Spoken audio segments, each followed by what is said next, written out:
السلام عليكم ورحمة الله وبركاته. ازيكم عاملين ايه؟ يا رب دايما بنعمة وصحة وستر. التجاعيد من الحاجات المزعجة جدا جدا جدا لكل الستات.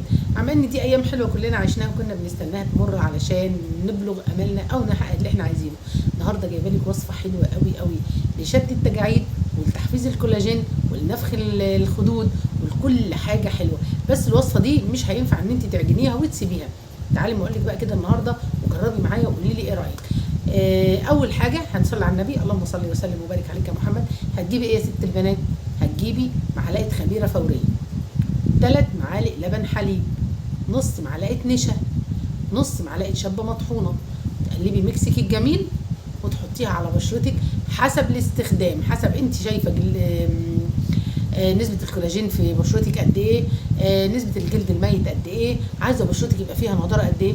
مش هقولك استخدميها كل يوم، لا، هي مرتين في الاسبوع او مرة في الاسبوع. تبدأي ممكن بمرتين وبعد كده تعمليها مرة واحدة. بعدين تاخدي الخليط ده وتحطيه على بشرتك من تلت ساعة لنص ساعة. وبعد كده ما تشطفيش بقى، تفركي كده، تفركي جامد جامد. عايزة اقولك ان انا لسه عاملاها.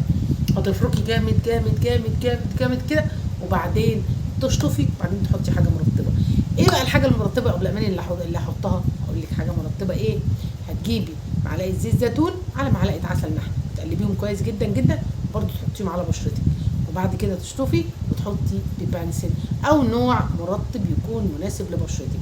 عايزه اقول لك ان العسل وزيت الزيتون لما تعملي بيهم مساج بعد الوصفه دي هتلاقي بشرتك زي الملبن كده، وتشربت كل الماسك وبقت قمر. عايزه اقول لك ان الحاجات دي بسيطه وسهله وممكن قوي كتير قوي قوي قوي بتجيب نتيجه حلوه قوي اكتر من حاجات كتير بنعملها، من مسميات كتير وجلسات كتير. تاني بقى وصفه كمان النهارده علشان نشد بشرتنا، ده الصمغ العربي اللي انا قلت لك عليه، صح؟ اللي انا قلت لكم اهو بقى زي العسل كده، شايفينه اهو، زي العسل بالظبط، زي العسل النحل اهو، شايفين؟ تمام كده. هتاخدي الصمغ العربي ده، بصي كنز من الكنوز. الصمغ العربي ممكن تحطي عليه شبه وتفرديه على بشرتك، برضو مضاد للتجاعيد وللشيخوخه وبيخلي البشره بصي سيراميك.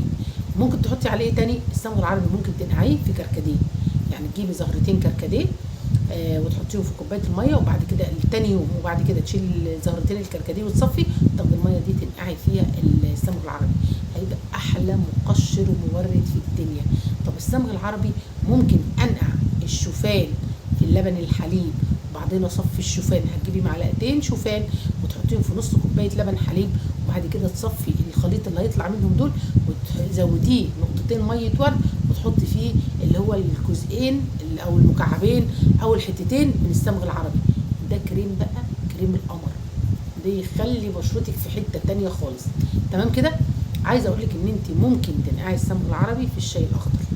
حاجات كتير قوي قوي قوي بسيطه وسهله خالص، هتنقعيه في ميه وتفرديه على بشرتك. ده ممكن اقول لك حطيه كل ليله، لانه بيشد البشره جدا وبي ايه، بيخليها مشدوده كده، وتحسي ان انت يعني مش عايزه اقول لك عامله خيوط مثلا، وتسيبيه لمده مثلا ايه لحد ما تعرفيش تضحكي، اللي هي الايه السمايل تيست، ما تعرفيش تضحكي، وبعدين تشطفي وتحطي حاجه مرطبه. اي ماسك بقول لو ما حطيتيش بعده حاجه مرطبه انسي انك تاخدي افكت منه، لازم الترطيب. عايزه اقول لك ان الصمغ العربي كمان ممكن بعد ما تنقعيه كده تحطي معاه ايه، معلقه خميره فوريه. يعني الايه، مثلا نص الكوبايه دي هحط معاها معلقه كبيره خميره فوريه، واقلب كويس جدا جدا جدا، وحطيها على بشرتك وعلى رقبتك وعلى ايديكي، وبالله عليكي جربي وقولي لي عملتي ايه. حاجه قمر القمر القمر. كان في واحده بقى بتسالني كمان تقول لي هو الصمغ العربي ينفع للشعر؟ الصمغ العربي تخفيه، يعني كل ما خفتيه كل ما قدرتي تستخدميه، انما هو للبشره بيبقى تقيل زي ما انا وريتك كده زي العسل النحل. بالنسبه للصمغ العربي للشعر بيبقى خفيف خالص خالص خالص، عشان يعقم الفروه ويخلي مفيش قشر في الشعر.